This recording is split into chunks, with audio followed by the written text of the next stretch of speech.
Hey guys, I'm back and I'm here to talk about whose fight is this? Immigration, Trump, and the melanated American perspective. So let's get right into it. Immigration, it's all over the news. Trump is pushing ICE to move undocumented immigrants out of the country, and people are up in arms. But my question is, whose fight is this really belonging to? Because I see a lot of melanated Americans jumping into this conversation like it's our battle to fight. But is it? I don't get it. So we have a couple of things that we need to discuss. We need to talk about why so many undocumented immigrants have been here for decades and still haven't filed their paperwork.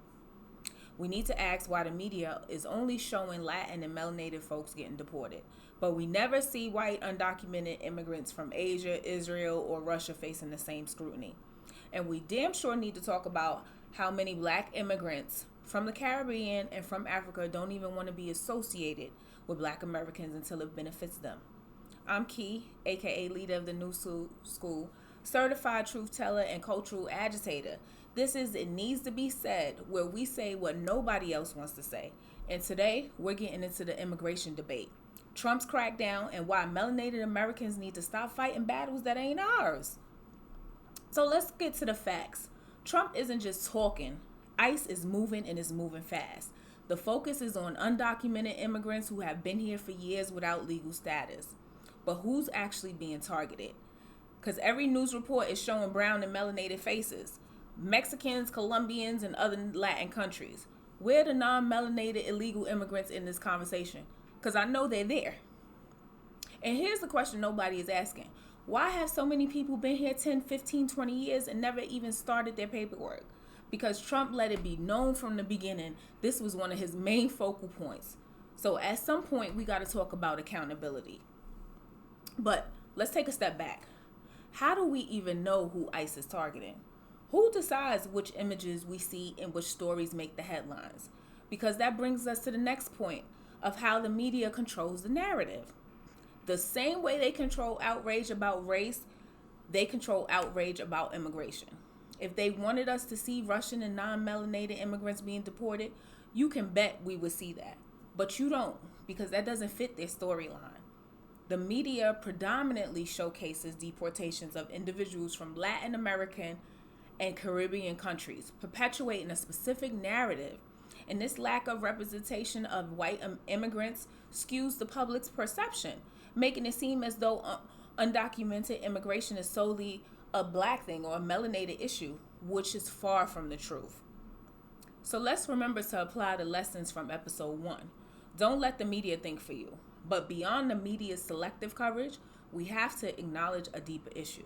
The divide between melanated Americans and melanated immigrants. Let's be real, y'all. Y'all know Caribbean and African immigrants do not identify with black Americans. Many look down on us and they think they're superior. I've had plenty of conversations. I've been around them and they say slick shit all the time. Nigerians, Jamaicans, Trinidadians, they separate themselves from us. They buy into the idea that melanated Americans are lazy, dumb, and ungrateful, or whatever other stereotypes they believe. With an exception to the Zoes, I will say that, the Haitians, they usually understand the struggle because their history is similar to ours. But most other black immigrants, they don't claim us unless it benefits them. And if you think that divide stops with African, Jamaican, and Trinidadian immigrants, think again. It's even more blatant when we look at Dominicans. They do everything in their power to separate from the melanatedness. They'll have dark skin, coily hair. They'll be darker than me. Coily hair, African features, but swear up and down they're not melanated. Me no black. I've heard it. I've seen the discrimination in their own families because some of them are lighter and some of them have darker. I've seen it firsthand, their discrimination. Their self-hate is real. But guess what? Non-melanated America doesn't care. To them, everybody is black. But let's get into what the Constitution actually says about birthright, citizenship, and who it was really meant for. Because Trump's recent comments sparked outrage, but was he wrong? So the 14th Amendment, birthright citizenship wasn't about illegal immigrants.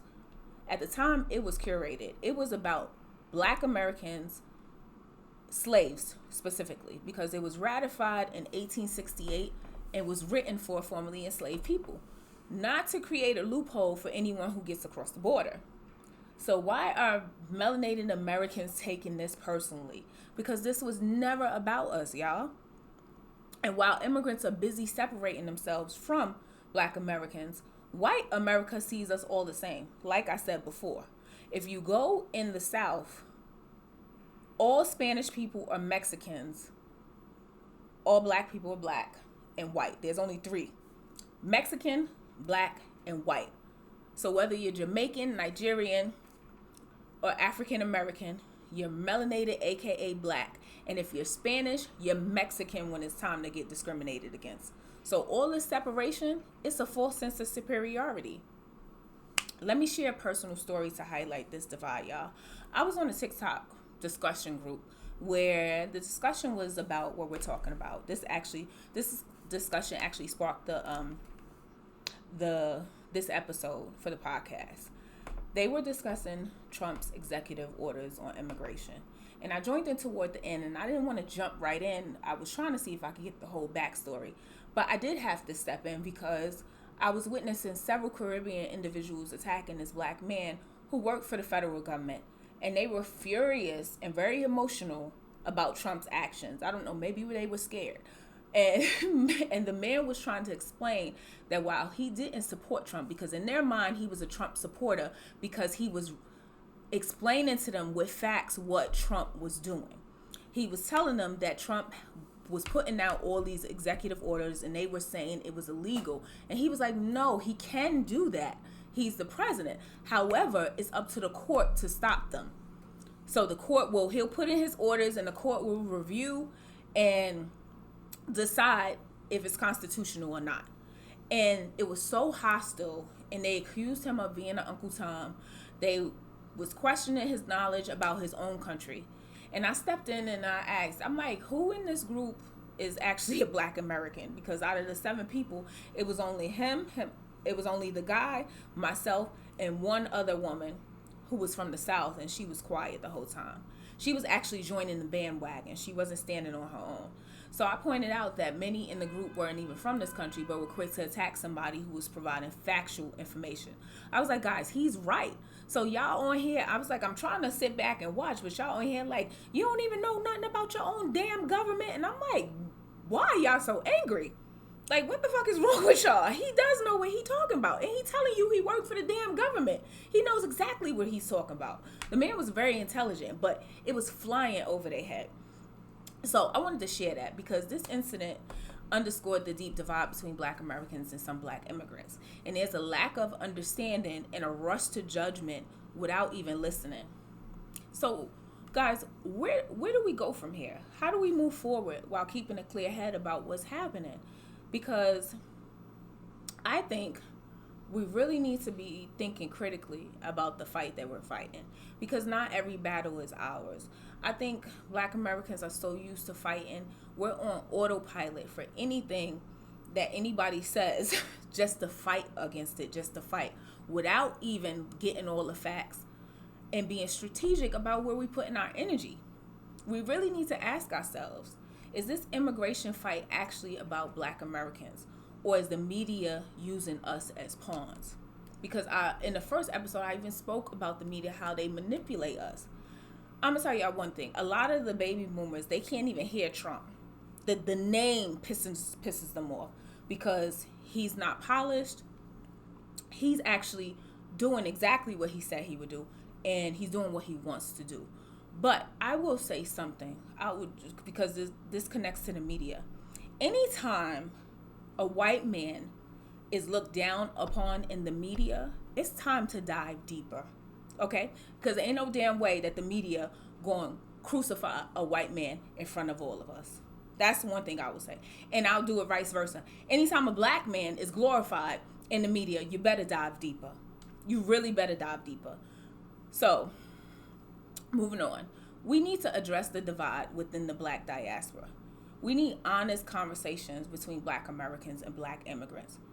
And I will say that the children of the black immigrants that's been here, they have been stepping out and standing up against their parents. I've been seeing it on TikTok all the time, like where they're defending a lot of black Americans.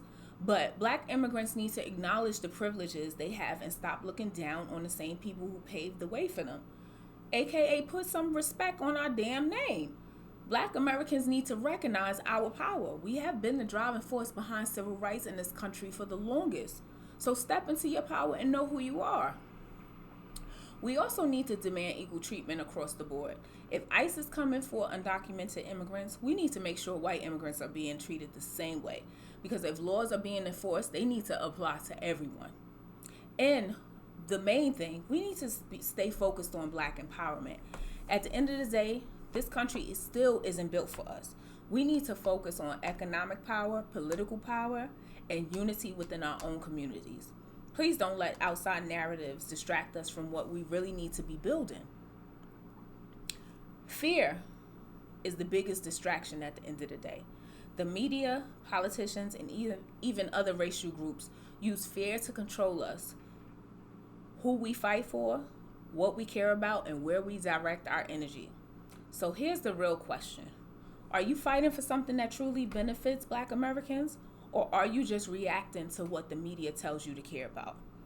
And now that you know the truth, what are you going to do with it? Will you keep letting the media pull your strings? Or will you start moving with intention? This is It Needs to Be Said, and I'm Key. And if this made you uncomfortable, good. That means you're waking up. Until next time, think for yourself and move with strategy. I'm out.